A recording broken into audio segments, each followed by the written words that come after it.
ይህ ሁሉ በህዝብ ዘንድ መወደድ በእስራት ሲጠናቀቅ እጅግ ያሳዝናል። የቀድሞው የፓኪስታን ጠቅላይ ሚኒስትር ኢምራን ካንና ባለቤታቸው በሙስና ወንጀል የተያዘ 17 ዓመት የእስራት ቅጣት ተፈርዶባቸዋል። የፓኪስታን ፍርድ ቤት የቀድሞውን ጠቅላይ ሚኒስትር ኢምራን ካንንና ባለቤታቸውን ነው እንግዲህ ቡሽራ ቢቢን ከአንድ የውጭ ሀገር ባለስልጣን በስጦታ መልክ የተገኘን ውድ የጌጣጌጥ ስብስብን በሚመለከት በሙስና ወንጀል ጥፋተኛ ብሎ እያንዳንዳቸውን የ17 ዓመት እስራት ፈርዶባቸዋል። አዲሱ የቶሻካና ጉዳይ በመባል የሚታወቀው ይህ ክስ ታዲያ ጥንዶቹ ከ380 ሺህ ዩሮ በላይ የሚያወጣን ስጦታ ዋጋው ዝቅ ተደርጎ እንዲገመት በማድረግ ከመንግስት ግምጃ ቤት በጣም በእርካሽ ዋጋ ገዝተዋል የሚል ክስን ያካተተ ነበር።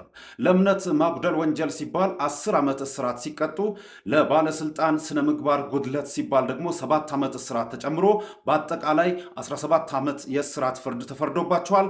ፍርዱ በዚህ አላበቃም። የገንዘብ ቅጣትም አለ። 16.4 ሚሊዮን ሩፒ እንደዚሁም በዶላር 58531 ዶላር ቅጣት ደርሶባቸዋል።